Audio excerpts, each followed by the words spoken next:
Cafezeiro, será que se perdermos a final o Ramon cai? Claro que cai. Assim, irmão, um corintiano de verdade mesmo, que corre sangue na veia, não quer que o Ramon fica.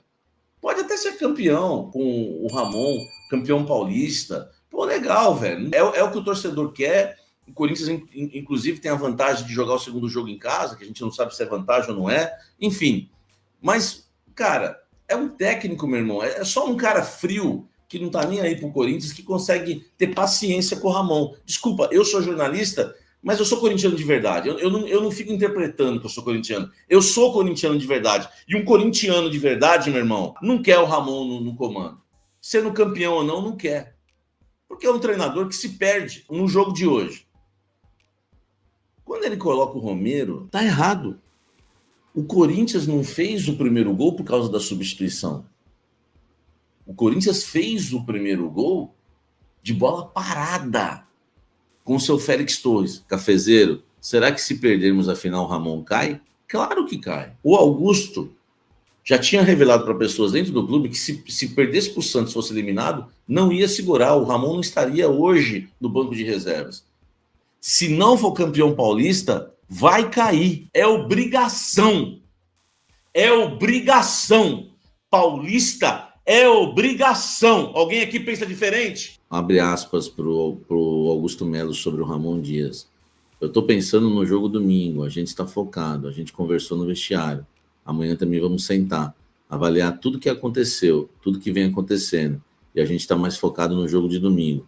A parte técnica a gente vai avaliar mais para frente. A resposta do Augusto Melo em público hoje bate com a minha informação que eu acabei de trazer para vocês. Se o Ramon Dias, eu vou repetir, se o Ramon Dias não conquistar o título paulista, ele não será técnico do Corinthians no Campeonato Brasileiro e nas competições que o Corinthians terá pela frente em 2025. É obrigação. E vou repetir o que eu falei antes na mesma informação. Se perdesse para o Santos, cairia no domingo e não iria para o jogo hoje. E agora, repito o que eu já disse. Se não for campeão paulista, vai cair. E vamos falar a verdade, né? Quem que vai defender a permanência dele? Né? Acho que nem o Emiliano, que é o filho, vai defender a permanência deles. Agora, tem chance de ganhar, vai continuar, entendeu? Que é futebol, meu amigo. A chance do Corinthians ser campeão não é a mesma que a do Palmeiras. Para mim, se o Ramon cair, o Renato Gaúcho é um dos favoritos a assumir o time. Que é uma vergonha, né, velho? A gente não... Como que a gente vai ter futuro desse jeito? Ele é muito bem avaliado dentro do Corinthians, o seu Renato Gaúcho. Vamos direto ao ponto. O Corinthians não tem técnico. Vamos direto ao ponto. O Corinthians não tem diretoria. Vamos direto ao ponto. O Corinthians paga muito para jogadores que não entregam. Aliás, qualquer salário no Corinthians é altíssimo. É incrível. Por isso que o Corinthians não pode ser eliminado numa pré-Libertadores da América. Não pode. Numa pré-Libertadores não pode. O salário do Palácios, que é o quarto lateral esquerdo, é 600 mil por mês. 300 mil de margem, 300 mil de CLT. Sabe o que tem a ver o Palácio? O que tem a ver que esse time é caríssimo. E esse time, hoje, teve vontade, mas não jogou nada também. Claro que está falando um pouco o torcedor nesse momento, né? Porque... o que você esperava desse Corinthians? Menos do que foi hoje? Pô, menos do que foi hoje seria algo que não daria para, né, para a gente, enfim, aceitar. O Corinthians pressionou, porque era o que a gente esperava. O Corinthians tinha 3 gols, né, para reverter de um vexame vergonhoso no jogo de ida. A Libertadores era o campeonato, era o principal campeonato para o Corinthians na temporada 2025. Tudo que o Corinthians fez em 24 na reta final foi jogado fora hoje. Foi jogado fora hoje não, né? Foi jogado fora na quarta-feira passada. A Libertadores da América, o Corinthians, inclusive, né, nas suas contas, né, para fechar suas contas no ano, né, o Corinthians contava com classificações na Libertadores da América. O Corinthians sequer foi para a fase de grupos. Uma vergonha. Corinthians começa o jogo no 4-4-2 losango com 3 volantes. Carrídio e Martínez pelos lados. Ranieri centralizado na frente da zaga. Garro centralizado atrás dos 2 atacantes. Corinthians começa o jogo morno. Eu esperava um Corinthians mais mordedor. O Corinthians entrou em campo precisando fazer 3 gols para levar a decisão para os pênaltis. Para tentar nos pênaltis se classificar. Correto? Aí você imagina um Corinthians super agressivo. Era o que a gente esperava o jogo todo. Um jogo de ataque contra a defesa. Só que tem um problema. Esse time do Corinthians, ele não envolve jogando. Ele não enche os olhos. Ele não enche os olhos. Se você pegar o time do Barcelona, que jogou pressionado hoje, a bola queimava muito menos no pé do Barcelona do que do Corinthians. Claro que o Corinthians teve o domínio e a posse de bola, porque precisava fazer 3 gols. O problema do Corinthians é que ele vive de lampejos de seus principais jogadores. Você não vê uma triangulação. Você não vê o Corinthians dominante. E olha que jogamos com 1 a mais em boa parte do jogo. De você jogar 30 minutos, no mínimo, com 1 a mais. E foi até mais, né? Tô sendo generoso. Aí o Corinthians fica de cruzamento. Cara, se eu começar a falar salários de jogadores do Corinthians, é um time caríssimo. Para a gente viver de chuveirinho na área, isso mostra quão ruim é o técnico. E essa conta que já está ruim pode piorar. O Corinthians abriu o placar com o Félix Torres, mas não abriu por causa da alteração. O Ramon estragou o time na alteração. Porque o Corinthians estava envolvendo o Barcelona com um Carrídio aberto do lado direito. Quem quer discordar não viu o jogo. Vou só citar um lance. Aquele voleio. Pá! Que ele pegou. Que o goleiro, né, o Contreras lá, que baita goleiro, né, o Corinthians poderia contratar esse goleiro para ser reserva do Hugo. Ele pegou de primeira. Várias jogadas por ali. Porque ele joga ali, ele sempre foi ponta direita. E jogando do lado direito, né? Ele deixou o Martínez na esquerda, legal. Aí você põe um Romero, preste atenção no que eu vou falar, hein, velho. Aí você põe um Romero e tira o Ranieri. Pô, que baita alteração, tirou um volante e colocou um atacante. Legal, poderia ter feito isso. Só que é o seguinte, meu irmão. Quando ele faz isso, ele coloca o Romero na ponta aberta, tira o Carrídio, que jogava aberto ali, estava indo muito bem na partida, e traz o Carrídio para jogar de volante. Cara, ele matou ali o Carrídio. O Carrídio ficou com aquela categoria toda dele lá atrás, né? Saindo ali junto com o Martínez, o Corinthians passou a jogar num 4-2-3-1, né? Com o Romero, Garro, Memphis e Yuri. Cara, você perde o Yuri, né? Que vira um tonto lá sem... Né, jogando de pivô, ele vira o boneco do posto. E aí você tem o Memphis, que esse aí é um cansado da vida. E aí você tem o Romero, que é outro que... Cara, aí você fez uma substituição, porque você acha que futebol não é assim. Eu pus um atacante a mais, então eu cresci, eu melhorei, eu ataco mais. Não, às vezes você joga com 3 zagueiros e você é mais ofensivo. No caso do Romero, cara, você pôs o Romero na direita, você tirou o Carrídio dali, que trazia toda a profundidade era com o Carrídio. O Romero não foi uma no fundo, o Romero não foi uma para dentro, e o Romero sequer ajudou na marcação. Fez uma sombrinha. Então o Ramon errou na substituição. Agora, você quer tirar um volante para um atacante? Beleza. Então você faz o seguinte, tá? Você faz o seguinte. Tirou o Ranieri e colocou o Romero. Legal. Então você vai jogar num 4-2-4 atacando e num 4-4-2 defendendo. Então, por quê? O que o Corinthians tinha que ter feito? Colocava o Carrídio aberto na direita, Yuri e Memphis dentro da área. Você precisa fazer 3 gols, meu irmão. Você põe Carrídio aberto na direita, Yuri e Memphis dentro da área, Romero na esquerda. No meio, Martínez e Garro. Tá? Aí você fala assim, sabe, irmão, vai jogar no 4, vai jogar o meio campo com 2? Não, isso é com a bola. Sem a bola, Romero e o Carrídio fecham, faz 2 linhas de 4. Aí, sem a bola para defender. E ainda você tinha um a mais depois no segundo tempo. Para defender, você tinha a primeira linha de 4, a segunda linha de 4 você teria com o Carrídio, né? Com o Garro, com o Martínez e com o Romero. E o Yuri e o Memphis na frente. Quando atacasse, espetava Carrídio e Romero. Aí sim, entendeu? Aí sim você fez uma substituição ousada. Você saiu de um 4-4-2 losango para jogar ofensivamente num 4-2-4. Sem falar que esse 4-2-4 ia virar um 4-2-5-6, porque você vai subir um lateral pelo menos por vez. O Corinthians não tem uma alternância, né? Ele não tem uma variação tática. Uma variação tática durante o jogo. O Corinthians consegue o gol de bola parada e termina o primeiro tempo ganhando por 1-0. Eu falei aqui durante a semana que 1-0 já era motivo para a gente se empolgar. Velho. Porque você faz o segundo no início do segundo tempo, meu irmão, os caras não seguram, iam se tremer todo. Quando o Corinthians fez o segundo gol, que o VAR validou o gol, o primeiro lance do cara, o cara escorregou sozinho, o cara já estava se borrando todo. O cara escorregou, o zagueiro dele escorregou. Quem viu isso? Escorregou sozinho já no lance. Eu falei, pô, agora não vão amassar, né? Vai sair o terceiro. Então, se você faz o segundo gol no início do segundo tempo, meu irmão, os caras não seguram. Não tem como segurar. Não tem como segurar, eles não sentir muito, tá? Só que acontece, o Corinthians não fez uma partida brilhante. Não fez. Eu não acredito nessa história. Não foi o jogo que eu vi. Eu vi um jogo de um time que fez 3 gols no jogo de ida, na partida de ida, e que simplesmente baixou as linhas e virou uma defesa contra-ataque.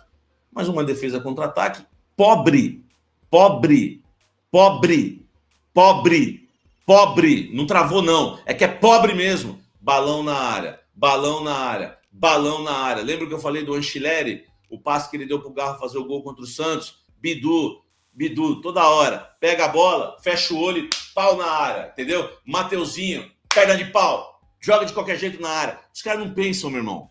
Todo mundo viu.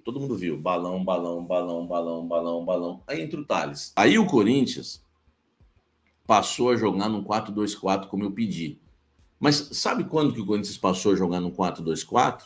Depois que os caras tiveram o jogador expulso numa jogadaça do Martínez, né? Que o brasileiro deles lá, né? Puxou o Martínez e foi expulso. Aí o Corinthians faz o segundo gol com aquela pressão toda, né? Memphis, Carrillo tocou o gol, enfim, gol bem validado. Eu falei, só faltava essa, né? E aí, meu amigo, o Corinthians tinha 10 minutos para marcar um gol. Poderia marcar até 2, mas tinha 10 minutos para marcar um gol. E aí, em 10 minutos, você tentar resolver a bobagem que você fez há uma semana atrás. Porque o problema não foi hoje, né? O problema foi semana passada. Fala pessoal, tudo bem com vocês? Na medida do possível, né? O Corinthians está eliminado da Libertadores. Não faltou luta, não faltou vontade, mas os erros lá no Equador custaram muito caro. Vem aí uma decisão de Paulistão. O Ramon Dias segue pressionado. E agora? Vamos falar sobre tudo que aconteceu nesse jogo? Vamos lá, gente. Vamos falar dessa vitória com derrota, com desclassificação. Uma vitória, de certo ponto, amarga do Corinthians, um 2-0 em casa. A gente sabia que o Corinthians em casa faria um resultado, faria pelo menos 2 gols, é a tônica da temporada, mas faltou um golzinho, uma arbitragem muito ruim, assim, completamente conivente com o antijogo do Barcelona de Guayaquil, mas é que, como reclamar se o Corinthians deixou chegar nessa situação? Se tomou a pancada de 3-0 na ida, a ponto de precisar jogar, precisar reverter com um placar tão dilatado contra um adversário que se fecha e que a gente sabe que as arbitragens da Conmebol são assim, são coniventes, são tendenciosas, são permissivas. O árbitro Esteban Ostojic, o uruguaio, conversava com os jogadores cada vez que eles caíam no gramado, dizendo que o cronômetro estava parado e depois dá 6 minutos de acréscimo no final do segundo tempo. Um escândalo. O gol do André Carrillo, o segundo gol, demora quase 4 minutos para ser validado pelo VAR, numa ânsia do juiz em não querer marcar o gol, de repente auxiliado pelo VAR, também o uruguaio Andrés Cunha, ele tem que validar. Demora 4 minutos, o jogo já terminando. Isso é compensado no VAR, com todas as trocas, com todas as ceras, com o goleiro fazendo cera em todos os momentos. É inacreditável, gente. Era papo de 10 minutos de acréscimo no mínimo, no mínimo. Não que fosse fazer talvez alguma diferença, mas é que a justiça não corrobora nesse sentido, né? A arbitragem, ela porque foi como um todo. Ele foi permissivo com o antijogo do Barcelona o tempo inteiro. E esse é o risco. É o risco de você lá no primeiro jogo ter tomado um placar de 3-0. Esse jogo, especificamente da Neoquímica Arena, é um jogo que dificilmente você olha e consegue analisar taticamente. As circunstâncias são completamente específicas de um jogo em que tem um adversário que está fechado, você precisa do resultado, tanto que o Ramon, aos 30 minutos, percebe que o Ranieri não estava fazendo nada ali, estava fazendo figuração no jogo. Por quê? Porque era ataque contra a defesa, não fazia sentido você ter 3 volantes. Eu confesso para vocês que eu entendo a escalação inicial ser com o Ranieri, porque foi o modelo tático que ele encontrou contra o Santos e que funcionou. E que funciona assim desde o ano passado, na verdade, né, com o Ranieri dando uma sustentação. O Corinthians sofreu defensivamente muito durante a temporada, inclusive contra o Barcelona, quando lá não estava o Ranieri, quando lá não estava o Martínez. Então, quando ele tem uma Ranieri e Martínez, ele pensa, bom, vou proteger caso os caras resolvam atacar. Mas aí eu preciso reconhecer o que o Ramon fez nesse jogo. Nesse jogo. Ele percebendo, ele tira e coloca mais um atacante, coloca o Romero. E aí, obviamente, né, coloca mais pressão no campo de ataque. E o Corinthians martelou. Quando ele tem o Barcelona, um jogador expulso no segundo tempo, ele vai lá e imediatamente põe mais um atacante. Então, o Ramon fez tudo o que precisava. Termina o jogo com o Gustavo Henrique de centroavante, pelos seus 1,96, com muitos cruzamentos. É fato que os cruzamentos eles denotam um pouco de falta de recurso, de repertório do time, mas, de novo, eu preciso analisar as circunstâncias desse jogo. O Corinthians, por várias vezes, tentou entrar por dentro. Não sei se vocês perceberam isso, mas tinha um muro. O Memphis tentou, o Garro tentou, o Carrilho tentou. Até para finalizar estava difícil. Foram poucas oportunidades que o Corinthians teve a ponto de finalizar tranquilamente. E as que teve, né? Com o Memphis dando um voleio e o Mateuzinho depois com a bola do jogo. Mas, tirando isso, era muito difícil. Então você faz o quê? Lateraliza o jogo. Infelizmente, os laterais do Corinthians, eles deixam muito a desejar. Acho que o Mateuzinho faz um jogo de muita abnegação. Não que o Bidu não tenha também esse lado, mas é que a qualidade ali tem um limite. E esse limite é muito baixo. Se tivesse o Anrileri ali no jogo, acho que o Corinthians teria uma arma muito forte pelo lado esquerdo, até porque os caras não passavam no meio campo, em raríssimas vezes isso aconteceu. Então, o Anrileri jogaria muito espetado, combinando jogadas lá pelo lado esquerdo, funcionaria muito bem. Inclusive, quando o Tales entra, ele poderia entrar no lugar do Bidu. Por que não? Porque ele jogou espetado ali pelo lado esquerdo. O Bidu não teria porquê, só que ele coloca o Tales no lugar do Martínez, que era outro jogador muito envolvido com a partida, assim como o André Carrilho. Foram os dois expoentes, assim, em termos de volúpia, sabe? De intensidade no jogo. Eles ditaram o ritmo. O Memphis Depay, obviamente, ficou devendo um pouquinho, né? Porque quando a gente cobra do Memphis, a gente cobra nesse jogo. O Memphis é um cara que tem sido importante em vários jogos do Campeonato Paulista mesmo, né? Você coloca, ele é o principal garçom do time na temporada, líder de assistências. Isso eu não estou nem contando ano passado, onde ele foi fundamental. Esse ano, o Memphis, ele tem os seus números, tá? Mas o que acontece? Quando chega num jogo desse tamanho, quando chega no clássico majestoso, por exemplo, aquele do Morumbi, quando chega num derby, por exemplo, é esse o jogo que você espera do Memphis. Ele pediu tanto a camisa 10, pois a vista dentro de campo. E seja influente no jogo como um camisa 10 deve ser. Foram lampejos do Memphis na partida. E a gente cobra do Memphis que nesse tipo de jogo ele apareça. Tá? Eu sei que tem muita temporada para acontecer, tem muita coisa para acontecer esse ano. Ele foi muito importante ano passado. É óbvio que eu deposito ainda muita expectativa no Memphis, mas nesse jogo faltou um pouquinho dele, para não dizer muito. O Rodrigo Garro, eu dou um baita desconto aqui. Eu sei que tem muita gente pegando no pé do Garro, mas assim, gente, o Garro tá jogando infiltrado, com injeções, para suportar as dores no joelho. E assim, você pode analisar tecnicamente o Rodrigo Garro pelo nível que ele entrega, de que, ok, ele esteja abaixo. Não conseguiu arremates, os poucos que tentou explodiram na defesa, não conseguiu ter a influência no jogo que normalmente ele tem, mas assim, não dá para dizer que o Garro se escondeu do jogo. O Garro buscou o jogo o tempo inteiro. O Memphis deu uma desaparecida. O Memphis, como eu disse, viveu de lampejos no jogo. Um jogo em que o Corinthians precisa fazer 3 gols é muito pouco. Ele apareceu, né, disputando a bola com o goleiro no gol do Carrilho. Ele apareceu numa finalização ou outra, mesmo que numa errada, né, nesse voleio que eu falei, furado. Mas o Garro puxou a bola o tempo inteiro. O Carrilho, então, nem se fala, né? Para mim foi o nome do jogo. Apareceu em todas as partes do campo, buscando a partida, buscando arremates. Uma pena que a bola dele não tenha entrado num arremate muito forte no segundo tempo, que a bola passa isso aqui do travessão. No primeiro tempo, ele pega uma bola de primeira dificílima, chuta, o goleiro defende, depois dá escanteio. Faz o gol, inclusive, o segundo gol. O Carrilho foi fundamental na partida. E o Martínez correndo que nem um louco, né, cara? Que nem um louco, até porque quando ele tira o Ranieri, fica o Martínez ali marcando, voltando, buscando, armando. Loucura, loucura. Então, assim, não dá pra dizer que faltou entrega. Não dá pra dizer. O Félix Torres, gente. O Félix Torres fez um partidaço. Faz o gol no finalzinho do primeiro tempo, que dá uma esperança, né? Porque teria todo o segundo tempo pra isso. Um gol de cabeça, mas não só por isso. Ele venceu todos os duelos. Ele foi muito importante no jogo, o Félix Torres. A questão é que eu não posso, mesmo valorizando o que esses caras fizeram hoje, mesmo não conseguindo criticar o Ramon, porque esquema tático você joga pro alto e vê o que acontece na medida em que você tá no abafa, no desespero, precisando do resultado, e aí, como eu falei, Gustavo Henrique vira centroavante, sem pilha atacante, não tem muito o que fazer, gente. Ali era desespero mesmo pelo resultado. Mesmo tendo essa consciência, mesmo não criticando tanto o Ramon por esse jogo, muito menos os jogadores, eu não posso isentá-los da culpa da eliminação, da responsabilidade que eles têm, porque era um confronto eliminatório de 180 minutos e o Corinthians não jogou na ida. O Corinthians deixou para jogar na volta. E aí eu não posso passar um pano aqui, né? Porque eram os mesmos jogadores, era o mesmo treinador. O que aconteceu no Equador?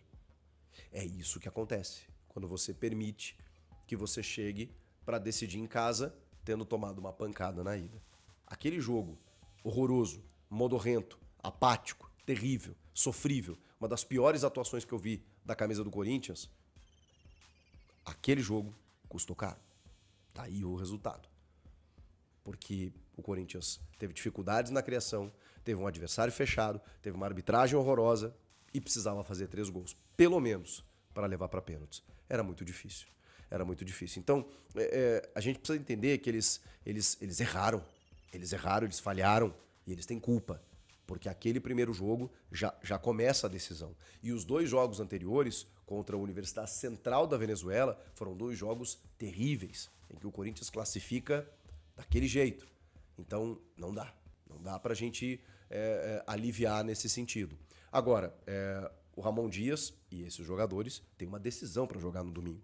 Um primeiro jogo, depois pausa para a data FIFA 11 dias. Não dá para você fazer nenhum tipo de mudança agora. Eu acho que já existe uma análise de que o trabalho do Ramon, apesar de um aproveitamento até interessante, mais de 60%, em 50 jogos, 52 jogos, apesar disso, é um trabalho insuficiente. Porque essas marcas elas vão se somando. Se ele ganhar o Campeonato Paulista, vai ficar difícil de mudar.